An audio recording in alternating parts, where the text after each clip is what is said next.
Hi out there, folks. Talkin' Baseball is back, Season 5, Episode 9, with Jason Smith and Pete Lincoln. Even though it's cold outside and the baseball season's over, the Hot Stove League will continue throughout the winter. We're here to keep you warm. Instead of your fireplace, you can just put us on your TV. We will keep you warm in this off-season with any news, rumors, and discussions and anything else that we may see fit to bring up and keep everybody's minds percolating in the off-season. You're going to like this show. We've been carrying on with the top 5 players at each position throughout the year, what we call our Mount Rushmore. And today we're dealing with left-handed pitchers, but we're also going to add a couple of things. We're going to be talking about the Gold Glove Awards and how you get to be an umpire. You know, we assume all the time that all of our audience cares and is obsessed with baseball as much as we are. And we you're not. That's not the truth. Not at all. Some people tune in and the Gold Glove, they have no idea what that is. So we're taking it down, because actually there was some stuff we didn't even know about the Gold Gloves and the umpires and so forth. So this is fun for us too. This is educational for us and for you. So it's a big learning experience. So all year long, we've been talking about Gold Gloves, and especially since we've been rating defense as much as offense, the defense getting Gold Gloves was a factor that we took into picking our Hall of Fame. Always. And so how do you get a Gold Glove? Well, it actually is not very complicated and quite subjective. Very subjective. In fact, when you look at all these, for batters, they have WAR and OPS plus, and pitchers, they have all these crazy numbers. Defense is the one aspect of the game where nobody's been able to quite come together and agree on one statistical catch-all for judging defense. Here's the only one we've been able to read. I have no clue what they're talking about. It's called the SABRE Defensive Index. Yes. Runs saved by defensive performance over a season compared to an average position player. Runs saved. Runs saved, yes. What does that mean? It means they catch the ball good. Yeah, that's what that means. They catch the ball good. So how this actually works. Actually, Gold Glove began in 1957 by the Rawlings Glove Company. As we've said so many times, it's a business. This was to get Rawlings' name out into the public's eye. And so they decided that they would start to award a Gold Glove for a person in each position. Now, they had some criteria. There was overall fielding excellence. Yes. How subjective is that? What does that mean? That means you're good at catching the ball. As Mark Twain once said, as to the adjective, strike it out, because adjectives don't mean anything. Right. So, excellence, overall, overalls. Overall. The manager and coaching staff of each major league team vote. They vote now. They don't have any criteria. They just get together. They get a ballot of all the people that have met the specs, and they vote. They cannot vote for anyone on their own team. They vote for their own league, and then they have to sign the ballot, so it can't be anonymous. So you have 14 teams that you're essentially choosing from. Each league has 15 teams minus your own. So there's essentially 14 people to choose from at each position. And they vote at each specific position. So if it's an outfield, it has to be left, center, and right. Yes. And these votes are not, they are confidential, unlike the Hall of Fame ballot. Right, yes. Nobody knows who votes for who. So that's who picks it. So what's the total, maybe? 8 or 9 guys times 15? Less than 150 people. Yep. Make these picks. Yeah, so it's a very closed group that makes a decision like this. So they are simply voted on, sort of like the Oscars. Yeah. It's the business votes on the business to award the business award. Right, of course. Yeah, self-congratulatory. It's kind of the same thing. Now, to qualify, you can't just pick anyone, although there have been times. I remember one first baseman won once. Rafael Palmeiro won a Gold Glove for playing 30 games one year at first base. Do you think these are based on reputation sometimes, just a little bit? There are actual quantifiers that they have to use. The pitchers have to have pitched 142 innings. I should say something about that. They vote after 142 games. Yes. Because the votes have to be counted by the end of the season, and they wouldn't have time to do all this. So the last 20 games, if Jackie Bradley hauls in 10 great catches, sorry. Doesn't matter. And postseason, of course, doesn't matter like any other award. Okay. So the pitchers 140, that's 1/9 of the games. 1/9. 1/9 they have to do. Catchers have to play in half the games. And 142, so the catcher has to have played at least 71 games. 71, that's it. Catchers, of course, play maybe 2/3 of the season, but that's still. The fielders have to play 713 innings.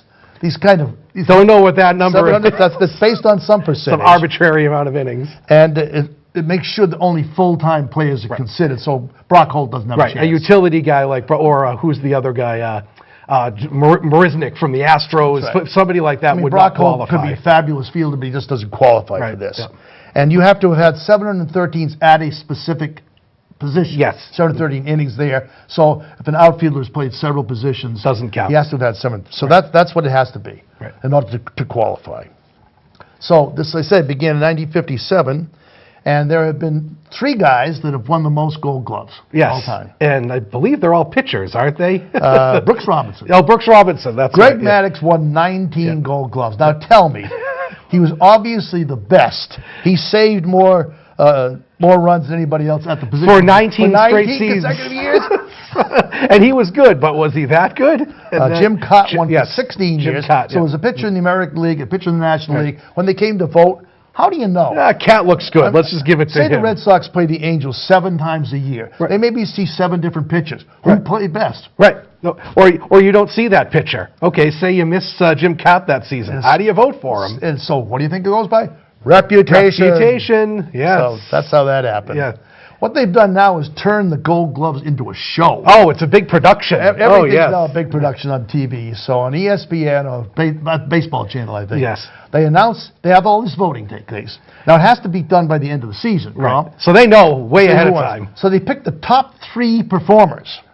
And they make those poor 3 guys 2 months after They the wait season's for 2 months. They put a TV in their living rooms as they're sitting Yes. there, and then they announce the winner. And they make an hour show out of saying 2 sentences. Right, yeah. And then they congratulate the winners, and that's it. So, and a couple things. Like you said, reputation is a big thing. And I'm not trying to knock the guy.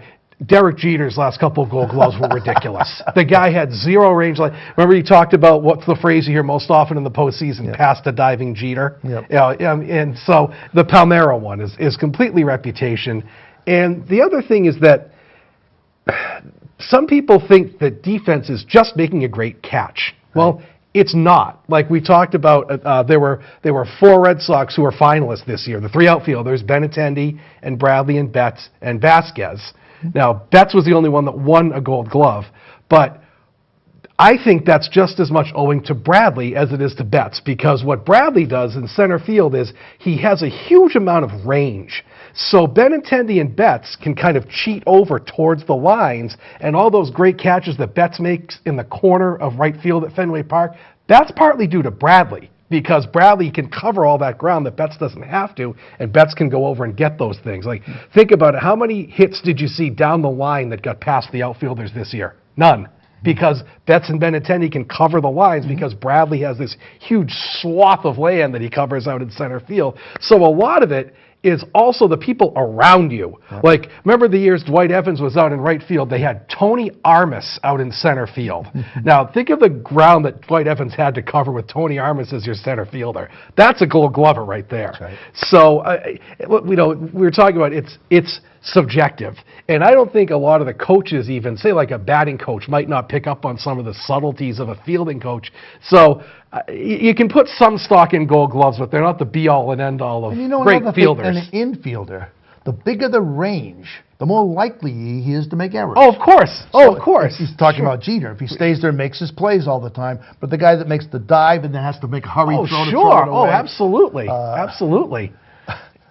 You can't go by errors. No, and this, no. compared to an average position player, who's he? Who's average? Who's the average? Really? Who is the standard that they work on? Right, yeah. If your standard is at third base is Devers, that's one thing. If your standard at third base is Arenado, that's something totally different. So Did they total the great plays? I just heard that Jackie Bradley was named the best defensive play of the year. Yes, That he one- was. He got the number one play. single play. Yes. And I think, too, once a player like he or Kiermaier get reputations, you just assume that they're always great. Right. That's exactly what And- happens. And you don't bother to check from year to year Right. to see if they declined or improved or Right. whatever. You just say, oh, Bradley, he looked no. great. Or you remember, Bradley made the catch of the year, so he must be the best fielder. And in So, left field, yeah. I don't think Benintendi had a especially good year this No, year. I don't Nothing think that- remarkable, no. but he made the great catch in the World Series. And everybody remembers that. That's Sure. right. Yep, sure. So So here we are again with awards that maybe justified or not, but it's just part of the game. Part of the game, and it's part of the fun, and it gets people talking. Hey, it's a business. Right. It gets baseball in your mind in November. And baseball is so stat-driven, so Yeah. award-driven. Right. People can name the MVPs from all the way back to the dark ages. Who was the last 3 MVPs in the National Basketball League?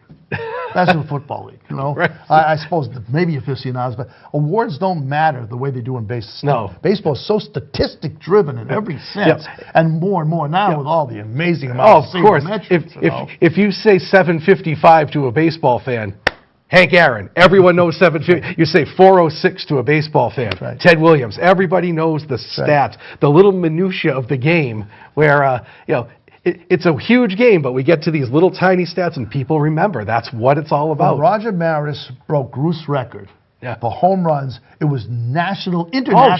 Sure it was. Sure The it was. poor guy who's Oh, lost yeah. his hair from all the pressure he Right. had. The stats in baseball are just... Or remember when McGuire and Sosa were having the big home run chase to Oh. break Maris's record? Yep. Every game was on national TV, and everyone couldn't wait for these two guys to break the record. It got to be a little overload, to be perfectly And honest. the bottom line is, it's just a number. Yeah. You know, It's it's just a number. And numbers are so much a product of their times, too. That's right. 20 wins now means a lot. 20 wins 100 years ago, that wasn't all that special. When I was a kid, the baseball card said assists, putouts, and fielding average on the back. Right, yeah. Now, you can't even find what their Okay, averages no, are. no, Nobody you have cares. to go out to the Sabre website right, to that's find right. it now.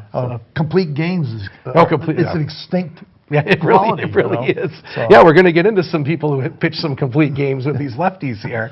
So anyway, that's the story on Gold Globes. That's how they come about. People vote for them, and they're, well, I suppose it's nice to have them. Yeah. We've been counting them a lot in our. We're trying to count the defense as Right, much as the offense. right. And for somebody who played like in the 50s or 60s, as subjective as it is, that's really all you have to go on. That's right. I mean, because back then they didn't have MLB Network and you could get every single game. You got one game of the week sometimes, and that was the only chance you ever had to see somebody make a play. And back in the old days, how can you tell? Because they made a lot more errors because the equipment was bad, the fields were bad. I remember reading about Honus Wagner would come in. He had this funny, silly little glove, but enormous hands. Mm-hmm. He would scoop up dirt with the ball and fire stones and the Right, ball yes, to the first yes, baseman. right. And what a tremendous fielder he was. Yes. But of course, there's no way to quantify that. Right, of course, you know. sure, yeah. Or what's the Freddie Lindstrom play with the pebble in the infield, where so the ball hit a pebble and cost the team a World Series. So it's fun, but you can't put all your eggs in one basket That's with right. this Gold Glove stat. So we're back to trivia again. Oh, boy. You folks that haven't followed this all along, Oh. we started out the show for years just asking a general trivia question. Pressure's but, on. But since we're dealing with the Houdini of Oh trivia, God, no! Oh jeez. here's the question for today. The Red Sox have won Gold Gloves at every single position. Mm-hmm. 3 of them, they have only won 1 at. Only pitcher ever to win was, as we were told. Boddicker. And yes. who was the only third baseman? Frank Malzone. Frank Malzone, Who was yes. the only shortstop? That's your Only shortstop. Only shortstop ever to okay. win a Gold Glove for the Red Sox. Only shortstop. Okay. I will have to think We'll about move that. on that. And we'll, Okay, I will think about it. when we finish the next segment, I will think we'll see about what it. the maestro over here has been able to come up with. I will think of. Okay, I will ponder that one. Okay, so why don't you quick run down what we're doing? with So this is our. If you're just tuning in, welcome first of all. Thanks for watching. But we've come up with what we're calling our Mount Rushmore at each position around the field. We have the top 5 players since 1950 at every position, catcher, pitcher, etc. And we divided our pitchers into lefties and righties, starters. We didn't get into relievers because that's a fairly recent phenomenon, and we didn't think that was fair. There was too many. Yeah, there were too many. Yeah, right. So, so today we're going to get into who we think the top 5 lefty starters since 1950 are, and lefties are a different breed. If you ask anyone in baseball, it's always the lefties who are the crazy people, off center, and we do have a couple of those on our list actually, including our number 1 pick. And last show when we did the catchers, we kind of went against the grain on who we picked for our number 1 catcher. Right. And I think we're kind of going against the grain this time too, because a lot of people may disagree with us. But we have reasoning why we're doing this in the order that we're doing If you it. look up on most of the ratings channels that you can, websites that you can pick up, pretty much everyone agrees on the same number one lefty. We don't. And We we'll, don't. We'll explain when we Yes, get well, there. so our number one lefty is one of my all-time favorite players, the big unit, Randy Johnson. Randy Johnson. Now, for those of you who aren't familiar with Randy Johnson, let's fill you in on him. Randy Johnson is 6'10". He was the tallest player at the time. Repeat that. 6'10". So someone has broken the record since then, but at the time he was the tallest player. And he also threw over 100. And when he first came up with the Expos, actually, and then when the Mariners put him in the rotation, he had some control issues. So he had no idea where the ball was going. In fact, 2 years in a row, he led the league in walks and strikeouts. He was a real-life Nuke LaLoosh from Bull Durham. He really was. So can you imagine, imagine how terrifying this is? A 6'10" guy, and he had a mullet most of his career, too. He had this long hair hanging out, and he had the mustache and kind of a scowl. Scary. He was terrifying. It's not something you would want to meet in the light. No, and he sort of had these little pock marks. He was this very unattractive, scowling-looking guy. And imagine the wingspan that he has, 6'10", coming in over the top like this from the pitcher's mound, which is already elevated, and his arm is out here, and he throws 100 right at you. How do you react to that? We just hope he doesn't hit you, I guess, is what happens. You know, in my dreams as a kid, I used to think I could play Major League Ball. Right. There's only two pitchers I wouldn't even go on the field with, and he's one. It's absolutely one. The other one is Bob Gibson. Yes, who we might Bob talk about Gibson next would show. just as soon hit you in the Yeah, head. right. But he is absolutely the most intimidating pitcher of my lifetime. I mean, it's not even close. And his WAR was 101.2. 101, which is, yeah. So, should we do the video clip before we get into it, or are we going to do the video clip afterwards? Let's just do a stats. We'll do a first. stats first. Okay. So he had 303 wins. He is going to be the last 300-game winner for quite some time. I don't see anyone getting close. I think Verlander right now is a 225. Yeah. He's the next one down. He had 5 Cy Young Awards, 4 in a row. Right. Now, in these 4 years, he not only won the Cy Young, he led the league in ERA, ERA plus, and strikeouts in all 4 years that he won the Cy Young. Think about that. His ERA was 3.29 for his career. 4,875 Ks, most ever by a lefty, Yes. and the third most all-time per 9 innings ever. Yes, he's actually Pedro, and Koufax, and Hoffman and Ryan are the only 5 guys ever to have more strikeouts than innings pitched in their career, which is pretty amazing when you think about He it. had a perfect game. Yeah. 20 strikeouts. 20 strikeout One of the game, few to do which that. I was watching the 20 strikeout game, and actually he had the 20 strikeouts with 4 outs to go in the game, That's right. and he couldn't quite break the record. The last 4 guys all made contact off him. He had 100 complete games for his career, something else that no one is going to hit in the foreseeable future. That's a lot of complete games nowadays, and he was sort of a late bloomer. You know, he really didn't hit his stride till his late 20s, because think of the mechanics you must need for that huge body to get all those parts working in order. Together. That's right. And but he pitched till he was 45, and even through age 42, he was still winning 17, 18 games. I think his most famous period was the 2001 World Series. Oh, yeah, absolutely. Where he and Schilling split the award. Absolutely, yeah. For that got him real national attention. Yeah. Because playing in Montreal, playing in Baltimore, it hadn't been that, you know. Well, or Seattle. Yeah. So, in 2001, he pitched Game 6, started Game 6 and 1, and came in relief in Game 7 the next day and pitched the last 2 innings and got the wins in Game 6 and Game 7. So, and he has a couple real funny incidents in his career. We're going to show one, but another one that we don't have a clip for. You can go out on YouTube and find it. During a spring training game, there was an unfortunate bird incident during a spring training game, and the footage is out there on YouTube. And right as he's coming and winding up and throwing his pitch, a dove gets in the way. It was a pigeon, I think. It was a pigeon. It gets right in the way of the pitch. And think of the odds, completely not intentional. And the pitch hits the bird, and the bird just disintegrates. You just see this feathers just leaving it like it's a magic trick.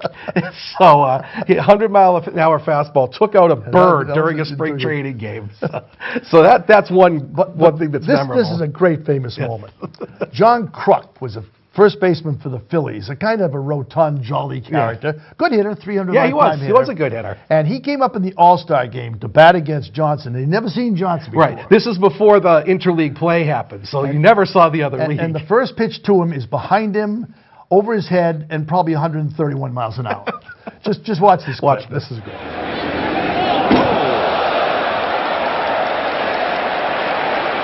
John Kruk fanning himself off. Johnson has had pitches clocked at as much as 102 miles per hour in Major League play. Now this ball obviously just getting away from him, but watch the reaction of John Kruk.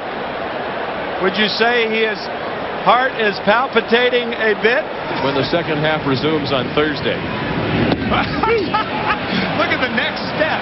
I don't blame John one bit on his right leg. He failed out again at the breaking He ball. wants no part of Randy Johnson. None. No. This kind of response. I don't think so. You knew that was coming. John had no chance. And Johnson works a 1-2-3 inning. See what he means? And of all people, John Kruk is a great character, too, so it's just the perfect person. And I love how the catcher's just patting him on the head saying, good luck, pal. Good luck. Please, Mr. Custer, what am I doing here? Just hoping he doesn't get killed during the at-bat. But that's what it was like facing Randy Johnson. Big Papi said Johnson was the hardest pitcher he ever faced in his career. Imagine a lefty facing him. So that's number one. We're pushing him because he's not only good, but he's such a great character. Yes, he was. Yes. Okay. Yeah. And so on to our number two. Okay, number two is Steve Carlton, known as Lefty. Yeah. Steve Carlton won 329 games, pitched 5,217 innings, had a WAR of 90.2, 10 All-Star games, and he also had a 200 lifetime batting average with 13 homers and 140 RBIs. Yes, he did. And he won the only Gold Glove of any one of these five guys. Yes, he was the only one As we said, that's not all that significant, for pitching, but at least he did that. Yeah, he 4,136 strikeouts. Second when he retired. He's fourth now. He's been passed by Johnson. Passed him actually, right. But when he retired, he was second all time. And in fact, during the early '70s, he and Nolan Ryan were trading back and forth for the all-time lead for a little while until Ryan just totally blew him away at the end of his career. Steve Carlton was. Sort of surly character. Yeah. He had a reputation of being sort of a malcontent. He held out for salaries all the time. In fact, that's why the Cardinals traded him to the Phillies for Rick Wise, who later became a Red Sox. That's the Cardinals fans still lament that's the worst trade they ever made was Carlton for Wise. And he had a media silence, too. He didn't talk to the press after about the first 6 or 7 years of his career. So he sort of had a reputation of being sort of a jerk, to be perfectly honest. But apparently in the clubhouse was far different. That was just what the media had to think of him. And longevity was unbelievable. 24 years, 741 games. And I think they were all starts. They were. I think they were. Yeah. He was Hall of Fame, 1994, 95%. Obviously belongs on this list. If for nothing else, he was, as they said, lefty. Yes. I can't think of anybody else that was called lefty for that long and is considered. You say lefty, he's the guy. He's the guy you think of. Yep. In 1972, think about this. He won the Cy Young in 1972. He had 27 wins that season. His whole team won 59 games. So he was responsible for almost half of the team wins on his own that season. Yeah. And like you said, talk about earning your Cy Young. And like you said, durability, he's actually the last pitcher to have a 300-inning season, which isn't going to get broken ever. Nobody's ever going to do that again. Oh. And many people who faced him said his slider was the best pitch they ever saw. Yep. So, but he sort of hung on a little too long. He bounced around at the end of his career, but his Cardinals and Phillies careers were absolutely stellar, untouchable. The big deal when the Phillies finally won in 1980, he was the backbone of the pitching staff for that team. So now, speaking of hanging around too long, here's the fellow that is usually picked as the number one lefty. Yes. Sandy Koufax. Now, he's an interesting situation because he only pitched 12 years in the major leagues. He developed an arthritic elbow at the age of 30, and after 2 sensational seasons, we're talking sensational 2 of the all-time best. He just decided to retire. And his line was, I'd rather retire now than be a cripple the rest of my life. He couldn't pick his arm up in between starts. That's how arthritic his arm was. And his career only lasted 12 years, and he only had 6 really good seasons in his career. He came up with a rookie with the Dodgers when they're still in Brooklyn, actually. Yes. I got a rookie card of his, and he pitched very little. His first 6 seasons, he was 36-40. Right. Very, very, very average. Right. His last 6, he was 129-47. Right. And just listen to these two stats for his last 2 years. In 1965, he struck out pitched 335 innings, struck out 382 men. Next year, 323 innings, 317 strikeouts. So he struck out 700 men in his last 2 seasons. Yeah. So he had 6 phenomenal seasons. It's probably the best 6-season stretch of any pitcher in history. However, we're talking about longevity. That's right. 6 years does not trump 20 years. In fact, in our eyes anyway. When he got into the Hall of Fame, there were about 15% of the voters didn't think he deserved to be in there. Yeah. Because there's such a, essentially, he had a 6-year career. He had a 6-year career. He's still the youngest Hall of Famer because he was elected at age 36 because he retired at age 30. He threw 4 no-hitters to a perfect game. There was a point where it was just a joke. And he was teamed up with Drysdale. Right. In fact, they were one of the first ones to hold out. Remember the Yes, the they did. holdout? They held out together. They held out together. Yes. Yep. Sort of held him up. Yeah, and his postseason ERA is 0.95, which I think adds to why people think he should be a Hall of Famer. His postseason stats are amazing. But think about this, and this is again a reason you need to kind of put these numbers in perspective. Think of when he pitched. When he pitched. Yeah. When did they lower the mound? 1968, after he retired. Right after the Gibson was clustered. It got to a point where there was no offense left in baseball. Yes. And so they decided to lower the mound to bring back offense. He pitched right at the height of the pitching era. And his home field was Dodger Stadium, probably the biggest pitcher's park then. Certainly is still to this day one of the best pitcher's parks. So when you have a league focused around pitching and a great home field, you're going to put up some pretty good stats if you're any kind of a decent We're not knocking pitcher. him. We're not knocking him at all. But there's an effect that, Denny McLain won 31 games in the same period. Right, so sure. So he's our number 3, and like we said, best 6-year stretch of any pitcher in history. We didn't think that the 6 years would put him above either Johnson or Carlton in terms of a great left-handed career. So they had double his career. They did. They had double his career, yes. So, as we said, he's usually picked as number 1. He's still around. Yes, he is. And a lot of people remember him that the period he was in a lot of World Series. He had a lot of exposure. Yes, he did. And so I think, and in a big market. Well, and he held out of pitching a World Series game because it was on Yom Kippur. That's right. So he wouldn't pitch that game. That's right. I think Drysdale pitched game 1. I think he got hammered in game 1 too. And Koufax came back and pitched game 2. And actually Koufax lost that game too. And then they won the next 4 against Baltimore. Pretty sure it was Baltimore that year. So had they lost that World Series, I think a lot of Dodgers fans might not have been too happy. So in any case, he's on Mount Rushmore. He's just not the who's first? George Washington. He's not. He's a Teddy Roosevelt. He's the next tier down. So our number 4 starter, a lefty starter, is a local guy. Yes. Tom Glavine from Billerica, Massachusetts. Billerica, Mass. And just a phenomenal athlete. Before we get into his stats, talk about his high school career. He went to high school, Billerica High School, played hockey. In senior year, played 23 games. Now, listen to this. 23 games, 47 goals, 47 assists. He averaged 4 points per game. And he was drafted by the Los Angeles Kings in the 4th round. An American from Billerica. Right. So, and that was the sport he didn't choose to pursue. I mean, talk about just a world-class athlete. But he won 305 games, all in the National League, and he, like Carlton, was Mr. Durability. He led the NL in starts 6 times, 4 years in a row. 29 consecutive starts for 19 consecutive years.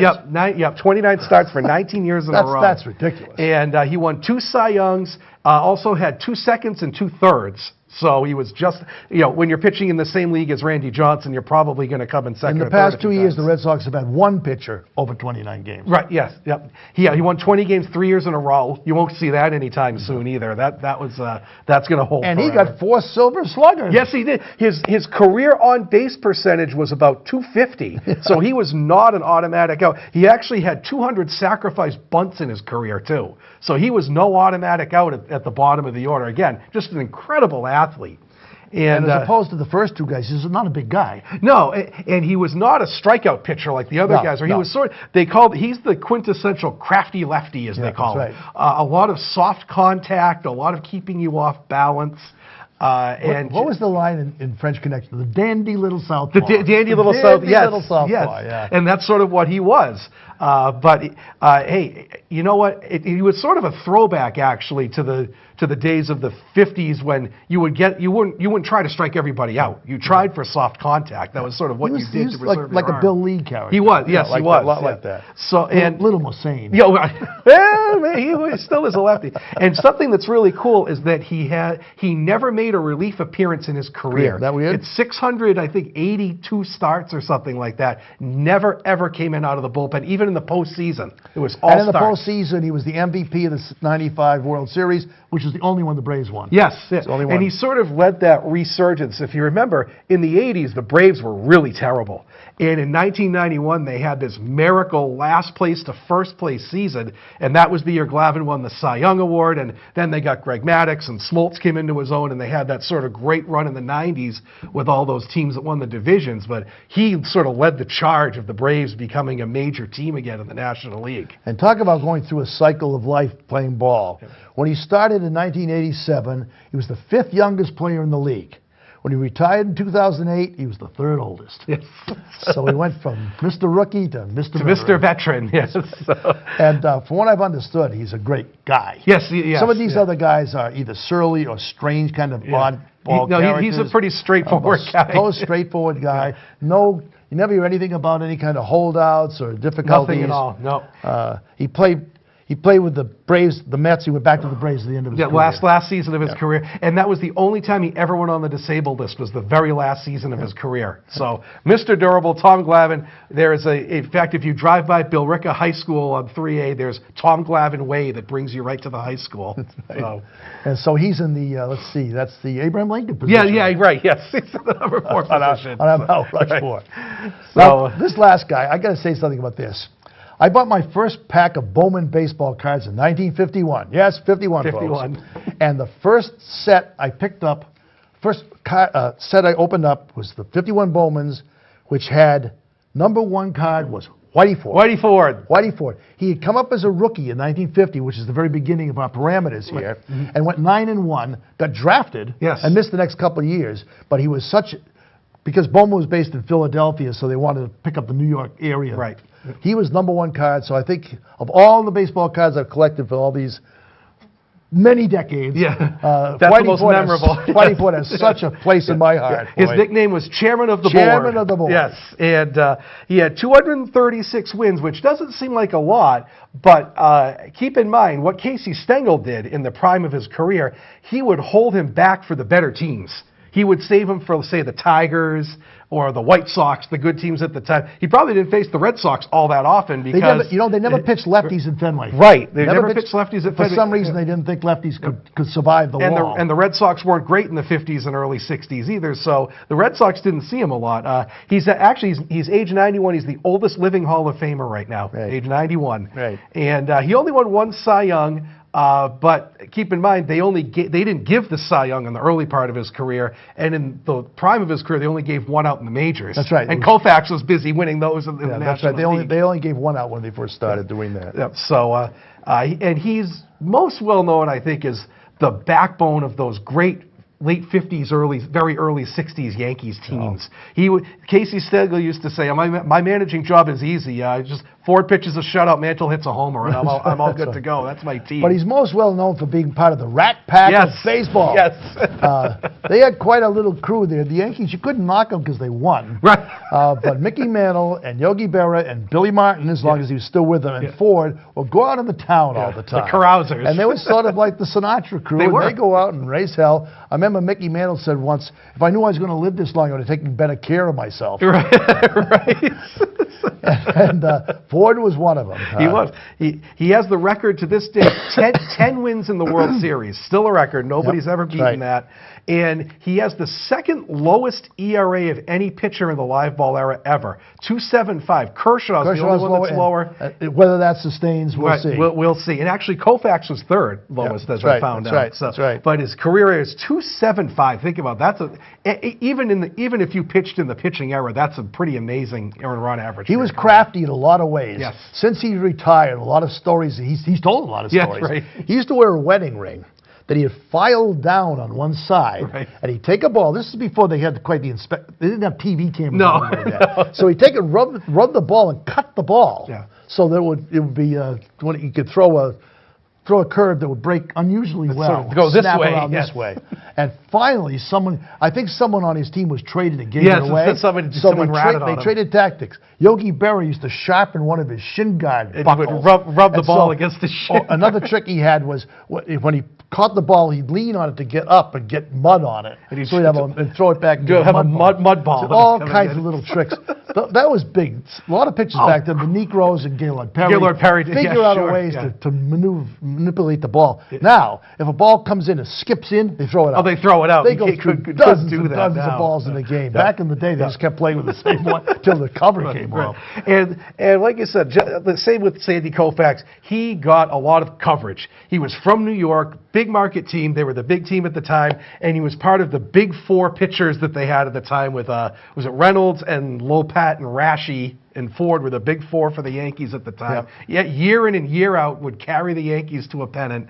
And just at the time, I mean, now we get national coverage all the time, whatever. In the 50s and early 60s, baseball had just started to expand west at that point. So it was still a very East Coast centric game, and New York was the center of the baseball world. That's just how it was because the Yankees are winning, and he was just the central guy in the middle of all that. Everybody knew who Whitey Ford was.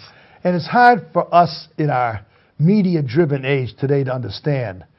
There was no TV in the 50s. Right, yes. Right. I can remember, this is so burned in my mind. In 1956, the Red Sox televised 18 Sunday games in black and white with 2 cameras. And I would go to my grandfather's house and watch a game. I saw Mel Parnell pitch a no-hitter. Yeah. It made my year. Right. Now I'm going to go home and watch every game that exists on the game MLB that channel. right. But back then, to be on TV was a big deal. Oh, it was a huge deal. And so baseball didn't get the coverage. Football was almost as big a sport then as it was because football had some coverage. Sure. The Giants were on, the Browns were on. And it was a once-a-week event when they were on, That's too, right. just That's like right. it is now. But, I mean, even when I was little, back in the TV 38 days, That's right.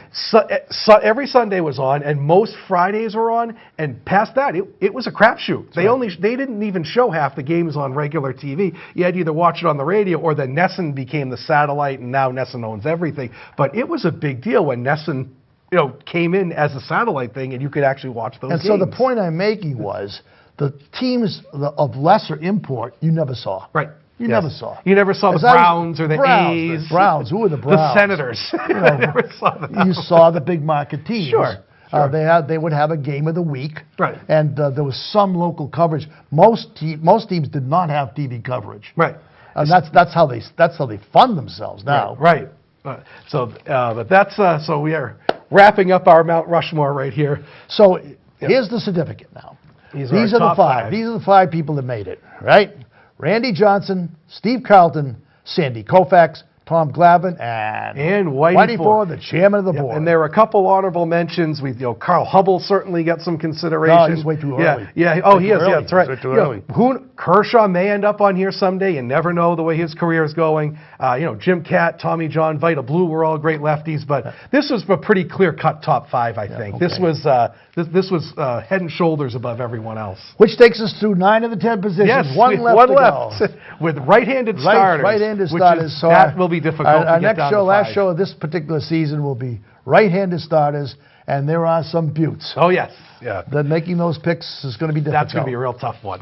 So before we get into umpires, Jason has had a chance to consider through who was the only Red Sox shortstop ever to win a Gold Glove.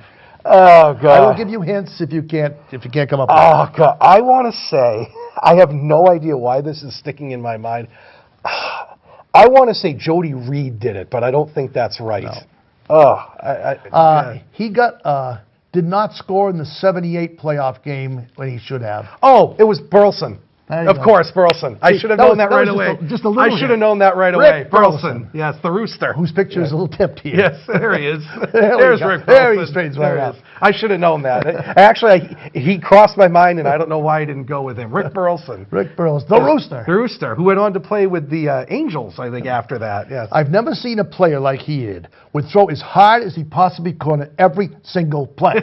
If the slowest catcher hit a ground ball to him and got 3 steps out of the batter's box, he tried to throw the ball through the first baseman. Poor George Scott is sitting over there. It's a wonder his arm did finally give up. And he was so competitive, he was no fun to play with. He was like Pedroia on steroids. Yes, right. Yes, ultra competitive. Yeah. I should have known that. He did win a gold. He did win a Gold Glove. I should have known that. Okay. But no, because Nomar never won one because Jeter was busy winning them at the time. So diving to his left. Okay. Now, I thought it'd be kind of interesting to talk to people today about how you get to be an umpire. You know, we take umpires for granted. In fact, you're not supposed to notice the umpire. Right. The best umpire is one you don't notice. Yes, you're supposed absolutely. They show up on the field, and they're there. They make their calls. They go home. You're not supposed to know anything about them. If you see them or they get involved in things, they probably haven't done a good job. That's a bad so thing. How do you get to be an umpire? We didn't know this. This was a little bit of research on our part. Because there's umpires everywhere. There's umpires in all the Little League games. The dads are doing the umpiring. Right. And then there's umpires in the various colleges levels. Oh, in the beer league, softball, everywhere. Everywhere has an umpire. Go from double-A ball, double-A classification in college to single-A is another level. Then minor leagues goes from Lowell to Pawtucket. You know, how does this all come about anyway? And yes, so how does one, as they said in the Breakfast Club, how does one become a janitor? How does one become an umpire? How does it happen? How would you know? You know, maybe a kid decides, well, I'm not much of an athlete, but I love baseball. I love to be involved. What a glamorous life it is to spend all your day on the road, not see your family ever, and have people all in the stands tell you you're a jerk, you suck. Who would want to do that? Oh, hey, some people do. So these are the qualifications to become an umpire at the major league level. This is what's required. So you have to have a high school diploma. You have to have reasonable body weight, which is something I think that's fairly recent. If you remember about 25 years ago, there was this poor umpire named John McSherry, who was sort of a rotund guy, and he had a heart attack on the field on opening day and died. And some of you might remember Eric Gregg was sort of a rotund guy, but, you know, there I go again. Adjectives. Right. Reasonable body weight. If you're a sumo wrestler, 700 pounds is reasonable. What's reasonable? You have to have 20/20 vision. Not necessarily on your own, but with contacts or laser surgery or something like that. One guy with big goggles. Yeah, that's probably if you're looking like Buddy Holly, that's probably not going to go over very well. You have to have, again, subjective. Quick reflexes, coordination, athletic ability, which makes sense. I mean, it's not an easy job. You're standing the entire time. You have to get out of the way of the ball. You have to be flexible. You have if you're to run doing a plays. 7-hour ball game in extra innings, you better be in pretty good shape. And you have to be in reasonable physical health, passive physical, because of the travel required for umpiring. Umpires do not have home stadiums. No, they don't. They have no home stadiums, so they travel all the time. All the time. And rarely do they even stay in a place for 2 series. Right. Yes. Sometimes, but not very often. No, they always rotate somewhere new. They're in for 3 or 4 games, and then they scoot out of town somewhere else. The schedule's all worked out ahead of time. Right. And so they also have to go to, if you want to be a professional umpire, you have to go to school. There are 3 professional baseball schools. The tuition is about $3,000. They run 3 to 5 weeks every January and February. And you go in with a class of 100 people for field work and classroom learning. You have to memorize the rule book. And if any of you out there have never seen the rule book, it's about that big. It's like the Constitution. You know, 381.6b, which keeps getting changed because players have always figured out ways to get around the rule book. Sure. You know, There was a guy named Germany Schaefer in the old days who used to steal second, and to try to distract the pitcher, he'd go back and steal first again. And there was no rule that said you couldn't steal bases in reverse order. So they had to make up the Germany Schaefer rule to keep you going in the right direction. There was another guy in the old days named King Kelly, and he was a guy who used to do that. And there was one game where there was a pop-up over near the dugout, and he happened to be on the bench that day. And as the pop-up was coming towards the dugout, he just announced, "Now in the game, Kelly," and then he caught it for an out. You can't do that now. You have to wait for a timeout for a substitution. But it's always interesting to see how... I do remember the time that A-Rod called "I got it." Yes, it was a base runner. That's an unwritten rule. We got into those before. But it's interesting how people keep trying to circumvent the rules of the rule book. Keep making new rules. Remember the time that A-Rod again knocked the ball out of Arroyo's glove? Well, there really wasn't a rule about that. But they said it was interference. They called it that. Interference. So they have 100 people. Out of that, they select the very best ones to go to the MLB evaluation class. Now, we're talking hundreds and hundreds, Oh, of sure. thousands of umpires. Well, how many ball games are there in a spring day? It's just like the players. You know, the professional umpires are probably about the top 0.0001% in the world at what they do. There are 8 times fewer umpires than ball players. Right. Yep. 8 times. And and just some facts about umpires here that we're going to get into. Here's the total. Yeah. There are 76 umpires and 19 crews of 4. They always go in crews of 4. Right. Okay. Yep.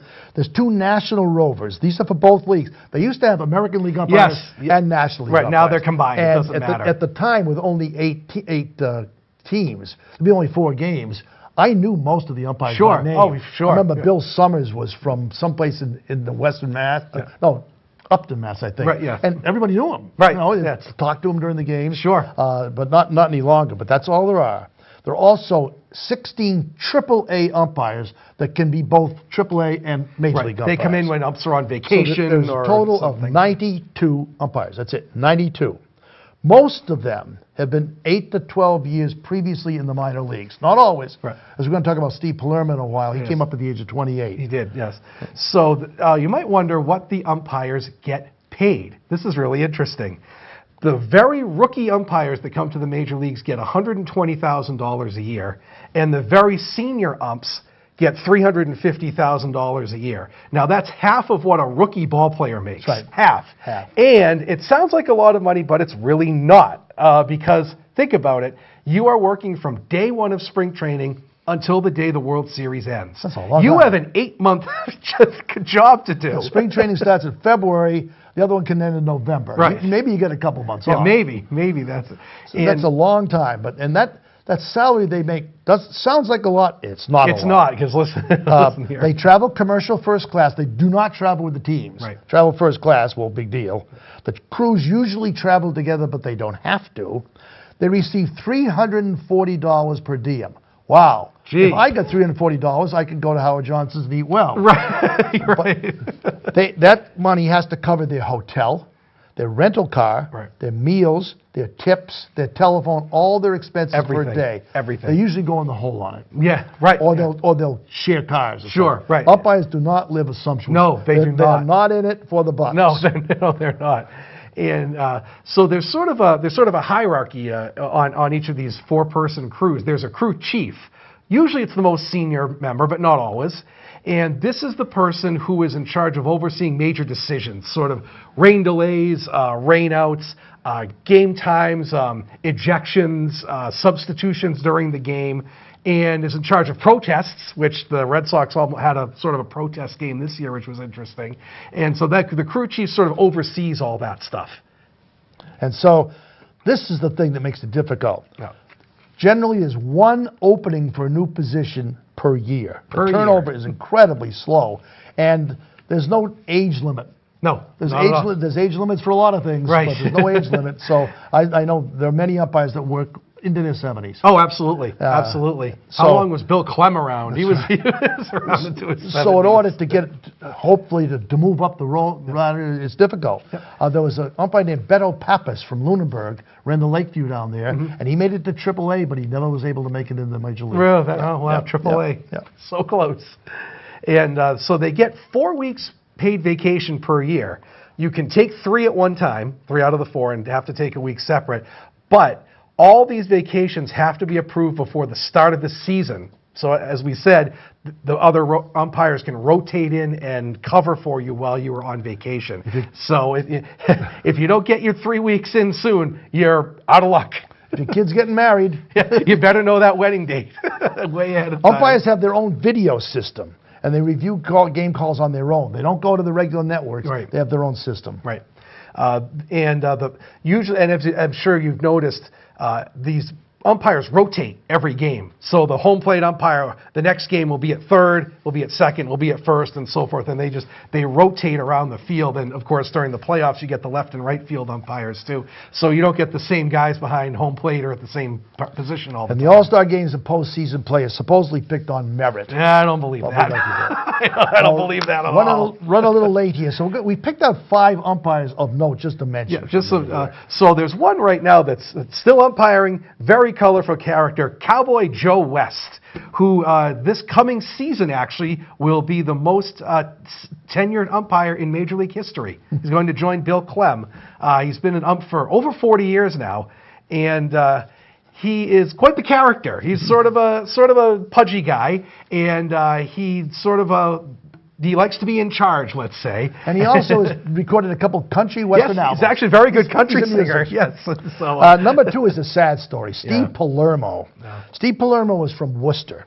He went to Worcester State and was discovered covering little... That's Emmett Ashford. That's Emmett Ashford. Well, we'll talk about Emmett Ashford. We don't talk about Emmett Ashford. Want to leave him up? Leave him up. We'll talk about Emmett Ashford. Emmett Ashford was the first black umpire. Yeah. Had a very flashy style, but when he first came up, he was kind of... had some difficulty with the other umpires. Yes. They used to let him run out on the field by himself. Currently, there's 4 black umpires, Right. but it's not a lot. No, then that's always been that way for some reason. That's not the been a lot first of black one. umpires. First one. Well, we'll talk about Steve Palermo, I guess, now after Emmett Ashford.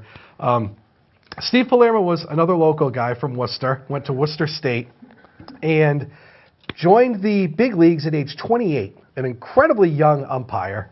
And he was the head of the umpires union at the time. He was widely considered the best umpire in the majors at the time. And he had something really tragic happen to him. Yeah, he was in 1991. He was in Arlington, Texas, after a game, eating with some folks, and a waitress was being mugged out in the parking lot. He went out to try to intervene and was shot in the spine and paralyzed. So that was the end of his career. He did end up working for the commissioner. Yeah, he did. But it was a very sad ending. He passed away just recently. Just a couple of years ago. Yeah. So, and we also have one of your favorites, Ron Ron Luciano. Mr. Colorful, Ron Luciano. No, that's Angel. That's Angel I Hernandez. think we missed one. Yeah, that's all right. We'll just get talk to about it. Angel Hernandez. Ron Luciano was the last picture. Yeah. Ron Luciano was the most flamboyant umpire I can. This guy right Oh, there. there we go. There he is. Ron Luciano used to practice his style in the mirror, and he would stand in the mirror and go, "You're out, you're out, you're out." And one day, a guy next door in the room said, "Call somebody safe once in a while, will you?" And he used to shoot the guys as they were out. He's like, "You're out," and just shoot them down. And he was talking. He yes. always was yakking all the time. There were some great. Actually, they're showing an argument with Earl Weaver right here. He and Weaver had some fantastic exchanges He once, over the in the years. minor leagues, once he threw Weaver out 4 consecutive games. And once he threw him out before the game started. Right. Here's a quote from Ron Luciano. I have to read this because this cracks me up. "I remember Yaz coming to bat in a game or situation in Boston in 1976. Before I could say a word, he looked right at me and said, 'Listen, Ronnie, my kid's hitting 300. My wife is fine. I haven't heard any new jokes. I don't want to know about any Polish restaurants. I'm nothing for 50, and I want you to keep your mouth shut.' Well, what could I say? On the second pitch, he hit a home run. As he crossed home plate, he looked right at me and said, 'Okay, you can talk to me now.'" That's great. That's Ron Luciano. So that's Ron Luciano. And the last one, we've seen him previously, and he's been discussed on the show many times. Mr. Angel Hernandez. We can't say anything that hasn't been already said about Angel Hernandez. We've gone into him. We don't know how this guy's still in the majors, but. And so we do have one last clip One we'd last like clip, to show. yeah. This was a tremendously unfortunate, famous miscall. Now that they have instant replay, this can't happen And this anymore. it sort of triggered the instant replay, actually. This is a But at reason the they time, wanted it. this guy was pitching a perfect game. Andres the last play of the game. Andres Galarraga was the only thing he ever did in his career. And Jim Joyce was the umpire at first base, not the author. He was an umpire. And, just watch the call here. Watch what happened. Ground ball, right side. Cabrera will cut it off. Galarraga covers. He's out. Oh, he's safe. He is safe. He is safe at first base. And here comes Jim Leyland. Oh, my goodness.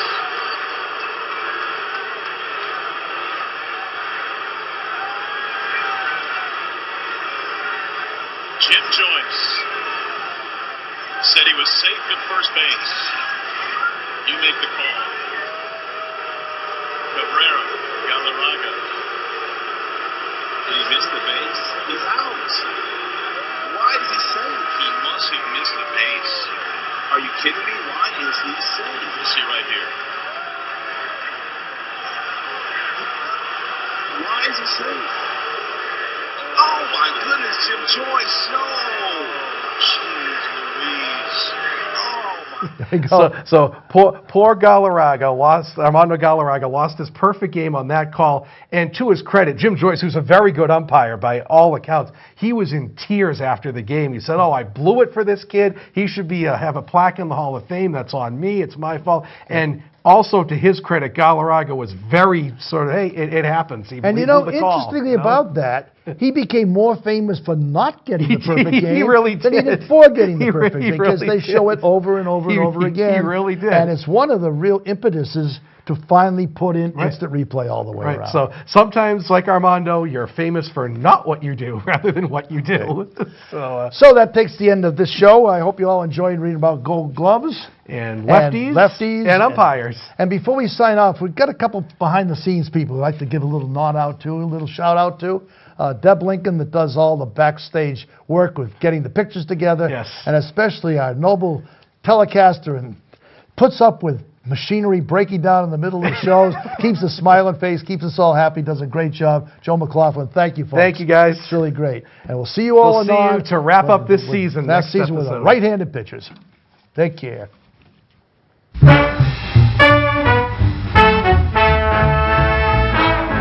If I pitch, can you catch? Will you hold the ball? When you step to the plate, will you swing and fall? If you play, you gotta know how it's done. Can you catch? Can you hold a hard one?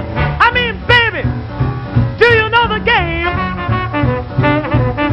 I mean, baby, do you know the game? I'm a big league pitcher. Can you catch the hairline sling? Can you hit ball I throw to you? Southpaw. Thank you for watching another outstanding program provided to you by Lunenburg Public Access. We're here to serve the community. Lunenburg Public Access is always looking for volunteers to help record town events, high school sports, and town meetings. Please consider helping us out today. To contact us, you can call 617-763-3018 or email us at lunenburgaccess@gmail.com.